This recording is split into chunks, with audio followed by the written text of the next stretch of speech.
하나님 말씀은 구약성경 잠언 16장 9절입니다. 우리 한 목소리로 다 같이 읽어보겠습니다. 시작. 사람이 마음으로 자기의 길을 계획할지라도 그의 걸음을 인도하시는 이는 여호와시니라. 아멘. 걸음을 인도하시는 하나님이란 제목으로 말씀 전하겠습니다. 사람이 마음으로 자기의 길을 계획할지라도 그의 걸음을 인도하시는 이는 하나님이시다. 이 구절을 여러분은 어떻게 받아들이고 이해하십니까? 우리는 보통 이 구절을 내가 뭔가를 계획하시면 하나님께서 내가 사람이 계획한 대로 그 일이 잘 풀리도록 옆에서 하나님이 도와주시고 인도하신다라는 의미로 생각을 합니다. 그러나 여러분, 이 구절은 사람이 자기의 길을 계획하지만 결론적으로 그 사람이 가는 경로, 길을 정하시고 확정하시고 인도하시는 분은 하나님이라는 거예요. 쉽게 말하면 내가 원하고 계획한 길을 옆에서 하나님이 도와주시는 그런 개념이 아니라 나는 이 길로 가기로 나는 계획했을지라도 하나님은 그 길이 아니면 노하라고 말씀하시고 하나님이 뜻하신 길로 하나님은 인도하신다라는 거예요. 그러니까 길을 정하시고 계획하시는 그 주도권은 우리 사람에게 있는 것이 아니라 하나님에게 있음을 말씀하는 구절이 오늘 본문이 됩니다. 한마디로 여러분이 원하고 계획한 길과 하나님께서 원하시고 계획한 길은 다를 수 있다는 걸 여러분 알고 인정하셔야 돼요. 그렇다면 여러분, 이걸 좀 더 우리가 직접적으로 말씀드리면 때로는 하나님은 우리가 계획한 길을 막을 수 있다는 걸 여러분 아셔야 돼요. 그렇죠? 내가 뭔가 길을 계획하면 하나님은 옆에서 내 보조자가 되어서 내가 가고자 하는 그 길을 도와주는 역할을 하시는 분이 아니에요. 오늘 본문은 너무나 명확하게 말씀하세요. 하나님이 확정하신다, 길을. 하나님이 정하신 대로 우리를 그 길로 인도하신다. 그렇기 때문에 결과적으로 우리가 보기에는 하나님은 우리의 길을 막으실 때가 있다. 왜? 내가 계획하고 원하는 길과 하나님이 계획하고 원하는 길이 다르기 때문에 나는 자꾸 내가 원하는 길로 가려고 하기 때문에 우리의 길을, 내 길을 하나님은 막을 수 있다는 것을 여러분 먼저 우리는 알 필요가 있어요. 로마서 1장 13절 시작. 형제들아, 내가 여러 번 너희에게 가고자 한 것을 너희가 모르기를 원하지 아니하노니 이는 너희 중에서도 다른 이방인 중에서와 같이 열매를 맺게 하려 함이로되 지금까지 길이 막혔도다. 로마서 성경은 로마에 있는 그리스도인들을 향해서 바울 사도가 권면하는 신앙의 편지를 쓴 것이 로마서예요. 근데 이 로마서는 바울이 로마에 직접 가서 이렇게 글을 써서 교회에 전달해 준 게 아니라 바울이 고린도에 멀리 떨어져 있을 때 편지를 통해서 안부를 묻는, 로마 교회의 안부를 묻는 편지가 로마서 성경이 됩니다. 그러니까 지금 이 로마서 성경을 말하고 있는 바울은 지금 로마에 있는 게 아니에요. 저기 고린도, 오늘날로 말하면 저기 그리스 지역에서 로마에 있는 성도에게 지금 말을 하고 있는 거예요. 바울은 가고 싶었어요. 하루빨리라도 로마에 가서 그 성도들을 만나서 같이 교제하고 찬송하고 예배드리고 말씀드리고 싶었어요. 뭐라고 말합니까? 내가 여러 번 너희에게 가고자 했다. 근데 한 번도 간 적이 있다 없다? 지금까지 길이 막혔다. 물론 교통편이 막혔을 수도 있고 세상이 핍박이 있었을 수도 있고 여러 가지 형편이 바빠서 못 갔을 수도 있지만 그러나 근본적으로는 하나님이 막으셨을 수 있다는 거예요. 바울이 로마에 가고자 하는 그 계획과 생각과 그 길을 하나님이 그렇게 생각하지 않으시기 때문에 그 순간은 막으셨을 수 있다는 것이죠. 여러분 사도행전 16장 6절에서 9절 우리 다 같이 읽겠습니다. 시작. 성령이 아시아에서 말씀을 전하지 못하게 하시거늘 그들이 부르기아와 갈라디아 땅으로 다녀가 무시아 앞에 이르러 비두니아로 가고자 애쓰되 예수의 영이 허락하지 아니하시는지라. 무시아를 지나 드로아로 내려갔는데 밤에 환상이 바울에게 보이니 마게도냐 사람 하나가 서서 그에게 청하여 이르되 마게도냐로 건너와서 우리를 도우라 하거늘. 여긴 굉장히 직접적으로 얘기했죠. 성령이 아시아에서 말씀을 전하지 못하게 하셨다. 누가? 바울이. 그러니까 바울은 원하고 계획하고 아시아라는 길로 가겠다고 생각한 거예요. 근데 누가 막으신 거예요? 성령이. 여러분, 바울이 지금 아시아로 땀만 품고 딴짓하러 가려고 그런 거예요? 하나님 말씀 전하러 가겠다라는 거예요. 전도하러, 선교하러. 얼마나 좋아요. 그럼 하나님이 당연히 서포트하고 보내줘야 되는 거 아니에요? 근데 하나님은, 성령님은 막으셨어요. 왜 막았을까요? 정확히 모르지만 오늘 잠언 본문에 의하면 바울이 계획한 길과 하나님이 인도하시는 계획한 길은 다른 거예요. 그러면 하나님은 막으실 수 있는 거예요. 그래서 결국은 바울은 그 아시아 지역에서 선교를 자기 원하는 대로 하지 못하고 이제 비두니아로 또 이제 가고자 했습니다. 그럼 비두니아로 가야겠다. 근데 그 비두니아로 가려고 한 것도 7절을 보니까 뭐라고 말합니까? 애를 썼다. 바울이 결심하고 계획하고 원하고 그 길을 애썼지만 누구의 영이 허락하지 않았다? 예수의 영, 성령이죠. 이번에 성령님이 이 길도 막으시는 거예요. 그래서 드로아로 내려갔습니다. 결국은. 근데 밤에 바울이 자는데 꿈을 꾸는데 하나님이 환상을 주십니다. 그때 마게도냐 사람이 나타나서, 바울 선생님이요, 우리 이 지역으로 와서, 나중에 보면 빌립보거든요, 이 마게도냐 지방으로 와서 우리를 좀 도와주세요. 막 밤에 환상을 이제 본 거예요. 그래서 이 환상대로 바울은 결국은 마게도냐 빌립보란 도시로 가서 복음을 전합니다. 빌립보로 가서 바울이 복음을 전할 때 그 입구에서 누구를 만나는 줄 아세요? 자색 옥감장수 여인 루디아를 만나게 됩니다. 그래서 루디아에게 복음을 전해요.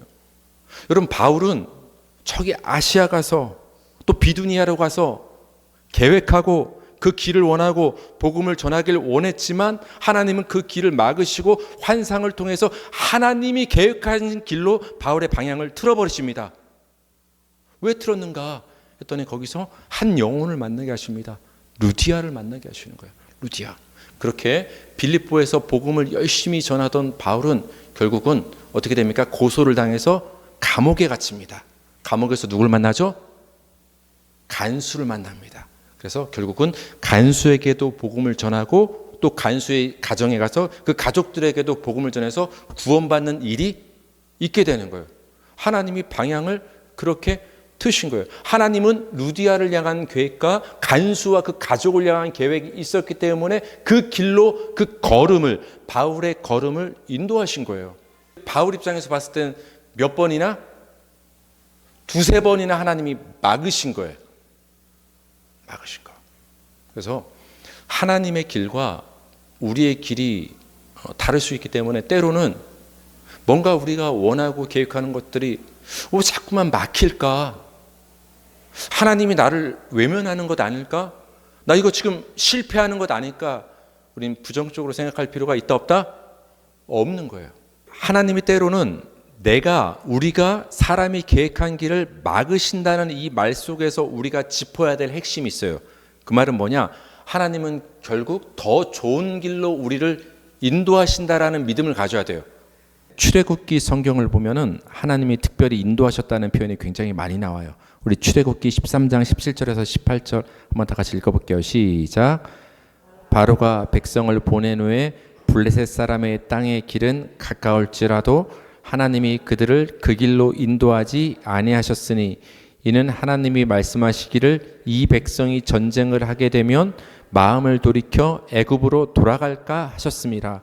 그러므로 하나님이 홍해의 광야길로 돌려 백성을 인도하심에 이스라엘 자손이 애굽 땅에서 대열을 지어 나올 때, 드디어 이스라엘 백성들이 10가지 재앙 후에 하나님의 인도하심을 받아서 애굽을 출애굽했습니다. 첫 번째 장애물 홍해를 또 건너게 됐습니다. 그 다음에 이스라엘 백성들이 어느 길을 통해서 가나안 땅에 들어갔죠? 광야길. 여기 이렇게 나왔죠? 18절 보니까 하나님이 홍해의 광야길로 돌렸다라는 것은 멀다라는 거예요. 가까운 길 내비두고 먼 길로 돌려 광야길로 험난한 길로 인도하셨다라는 거예요. 근데 알고 보니까 17절 보니까 블레셋 사람의 땅의 길은 가까웠다 이래요. 이게 무슨 말이냐면은 애굽에서 이집트에서 위로 쭉 올라오면 사실 이스라엘이에요. 블레셋 사람의 땅은 해변길이거든요. 그 해변길을 따라서 열심히 걸어가면 사실은 한 달 정도면은 도착할 수 있어요. 가나안 땅에. 근데 몇 년 걸렸어요? 40년. 물론 그들이 불순종하고 부정적으로 말을 하고 하나님을 원망했기 때문에 하나님이 일부러 40년을 뺑뺑 돌린 어떤 그런 형벌의 측면도 있지만, 하나님은 가까운 블레셋 사람의 해변길을 내비두고 대신 먼 광야길로 돌려보낸 거예요. 여러분 같으면 어떤 길로 갔으면 좋겠어요? 여러분 지름길이 좋아요? 돌아가는 길이 좋아요? 우리 운전하시는 분들 가까운 길로 가로질러 가는 게 좋아요? 먼 길로 돌아가는 거 좋아요? 당연히 블레셋 사람의 짧은 길로 가야 돼요. 근데 하나님은 글로 인도하지 않았어요. 근데 이유가 있었어요. 왜 그러냐면은 그 길로 가다가는 블레셋 사람들과 전쟁을 곧바로 치르게 될 것이다. 그럼 무서워요, 안 무서워요? 무서워서 이런 마음이 드는 거예요. 아, 가나안 땅이고 뭐고 어디로 돌아가야 되겠다? 애굽으로 돌아가야 되겠다. 그냥 우리 돌아갈래? 하나님이 약속하신 가나안 땅 필요 없어. 오늘날로 말하면 신앙 필요 없어. 하나님 필요 없어. 나 전쟁 무서워. 그런 마음이 생길까 봐 하나님께서는 돌려서 보내신 거예요. 왜? 시간이 걸릴지라도 가나안 땅으로 인도하시기 위해서 하나님께서는 가나안 땅에 가까운 블레셋 길을 하나님은 확정하신 것이 아니라 먼 광야 길을 하나님은 정하시고 그 길로 하나님은 인도하신 거예요. 결과적으로는 여러분 어떤 길이 더 좋았던 거예요? 광야 길, 돌아가는 길이 그들에게는 더 유익했던 길임을 우리는 알 수가 있는 것이죠. 그래서 여러분, 여러분이 계획한 길과 하나님이 인도하시는 길은 다를 수 있다는 걸 인정해야 돼요. 당장에는 왜 하나님은 자꾸만, 바울이 몇 번 시도했어요 여러분? 로마에 가고자 여러 번 가고 싶었지만 하나님은 몇 번 막으셨어요? 그때마다 막으셨어요. 여러분께서도 어떤 일을 생각하고 내가 원하는 것이 자꾸만 막힐 때가 있을 거예요. 막힐 때. 그때 우리는 기도하고 생각할 수 있어야 돼요. 어쩌면 하나님이 이 길을 생각지 않을 수도 있겠구나. 어쩌면 하나님이 막으시겠구나. 나를 망하라고 막으시는 것이 아니라 더 좋은 길로, 더 형통한 길로 나를 인도하시기 위해서 하나님이 지금 하나님이 확정하신 길로 나를 인도하시는구나. 그 하나님의 뜻을 헤아릴 수 있기를 바랍니다. 이렇게 하나님께서 하나님이 계획하시고 확정하시고 더 좋은 길로 인도하신다는 말에는 하나님은 길을 아신다는 의미가 있어요. 하나님은 길을 아신다. 느헤미야 9장 19절을 읽겠습니다. 시작. 주께서는 주의 크신 국률로 그들을 광야에 버리지 아니하시고 낮에는 구름 기둥이 그들에게서 떠나지 아니하고 길을 인도하며 밤에는 불 기둥이 그들이 갈 길을 비추게 하셨사오며. 아까 우리가 찬송도 불렀지만 낮에는 구름 기둥, 밤에는 불 기둥. 여러분, 왜 낮에는 구름 기둥이었을까요? 그렇죠. 그늘도 되겠죠. 우리가 햇볕 쨍쨍한 날에 구름이 이렇게 딱 오면은 그늘이 치면 좀 시원해지는 걸 느낄 수 있지 않겠습니까? 광야 얼마나 더웠겠어요. 얼마나. 하나님께서 구름 기둥을 크게 하늘 가운데 만약 해를 딱 가려주시면 그 해가 상치 못하게 그늘의 시원함으로 이스라엘 백성들을 지켜주셨단 말이에요. 그런 의미도 있지만은 구름 기둥이 앞서간 거예요. 여러분, 성경에서 구름은 하나님의 임재와 영광을 나타내요. 구름이 앞서가면 그 뒤를 따라서 이스라엘 백성들이 따라가는 거예요. 구름이 멈추면 이스라엘 백성들도 멈추는 거예요. 구름이 진행하면 다시 이스라엘 백성도 진행하는 거예요. 그게 인도함을 받는 거거든요. 그럼 여러분, 밤에는 하나님께서 또 불기둥으로 인도를 하셨단 말이에요. 밤에 추울까 안 추울까요? 근데 불기둥 그 주변에 오면은 밤의 한기를 막을 수 있는 게 불기둥이겠죠. 하지만 더 중요한 의미는 밤에도 걸어가야 했어요. 밤에도 행진을 했단 말이에요. 그때 불기둥이 앞장서서 이스라엘 백성들을 인도했어요. 여기 보니까 뭐라고 나옵니까? 밤에는 불기둥이 그들이 갈 길을 어떻게 하셨다? 비췄다. 후레쉬처럼. 어두우니까 그 길을 보고 갈 수 있도록 밤에는 불기둥으로 하나님께서 인도하셨다라는 거예요. 여러분, 구름 기둥과 불기둥이 이스라엘 백성 뒤에서 갔을까요? 앞에서 갔을까요? 앞에서 갔죠. 그걸 보고 이스라엘 백성들은 따라간 거예요. 다시 말하면 하나님께서 구름 기둥과 불기둥으로 앞서서 이스라엘 백성들을 인도하신 거예요. 왜 하나님이 앞서가셨을까요? 그러면은 간단합니다. 하나님이 길을 아시니까. 여러분, 길 모르는 사람 인도할 때 여러분이 앞서가서 인도하잖아요. 차량 행렬이 갈 때, 두 차가 어디로 이동할 때 길을 아는 사람이 우리 차 뒤따라와 하고 앞서가지, 뒤따라가면서 따라와 합니까? 하나님이 앞서가신다는 것은 간단한 의미예요. 하나님이 길을 아시기 때문에 앞서가는 거예요. 여러분, 430년간 애굽에서 노예 생활을 하던 사람이 광야 길을 알겠어요? 가나안 땅이 어디 있는지 알겠어요? 근데 누가 그 길을 아시는 거예요? 하나님이 그 길을 아시기 때문에, 그래서 하나님이 앞서서 이스라엘을 인도하신 거예요. 그래서 여러분, 길을 모르는 여러분이 계획하고 확정하고 길을 스스로 가는 것보다 더 중요한 것은 길을 아시는 분이 여러분의 길을 확정하시고 인도하시는 것이 더 중요한 거예요, 여러분. 저는 강원도 고성에서 보병으로 근무를 했습니다. 보병이다 보니까 아무래도 이곳에서 저곳으로 이동하고 또한 부대로 돌아올 때 도보 행군을 많이 하게 됩니다. 강원도는 산이 많죠. 그러니까 평지 도로를 걸어가는 게 아니라 산길을 고개를 오르고 내리고 그런 이제 행군을 많이 하게 됩니다. 보통 대대가 모여서 행군을 하는데 그 안에 중대가 있습니다. 그 중대 한 120명 정도가 중대장님의 그 인도를 받아서 120명 정도가 중대장 뒤를 따라서 행군을 하게 됩니다. 그러면은 길을 아시는 중대장님이 맨 앞에 섭니다. 그리고 중대장님을 옆에서 보좌하는 뭐 통신병이라든지 그 사람이 옆에 서쓰고, 그 다음에 바로 1소대, 2소대, 3소대, 4소대, 화기소대 이렇게 줄지어서 이렇게 행군을 하는 거예요. 근데 저는 1대대, 1중대, 1소대, 1분대 출신이었어요. 군인들이 행군할 때 맨 앞에 서서 행군을 한 거예요. 제 앞에 누가 있겠어요? 중대장님이 길을 아시니까 인도를 하는 거예요. 그래서 이제 한 일주일간의 훈련을 산에서 자며 마친 다음에 나중에 부대로 돌아올 때 그때 이제 수십 킬로 이제 행군을 하게 됩니다. 그날도 이제 산길을 따라서 오르고 내리고 계속했습니다. 시간을 봤을 때 이제는 거의 이제 부대로 복귀할 시간이 이제 다 된 것 같았습니다. 그런데 이제 갑자기 중대장님이 수신호를 하더니 다 정지! 그렇게 이제 말씀을 하시는 거예요. 그다음에 이제 통신병하고 다른 소대랑 중대랑 이렇게 통신 얘기를 주고받더니 이제 중대장이 하시는 말씀을 중대원들한테 하진 않습니다. 전 앞에서 통신하시는 말만 들은 겁니다. 제가 태어나서 가장 듣기 싫은 7마디를 들었습니다. 다시는 듣고 싶지 않은 7마디. 여기가 아닌가비요. 여기가 아닌가비요. 아마 충청도 분이셨나 봐요. 여기가 아닌가비요. 그게 무슨 말이에요?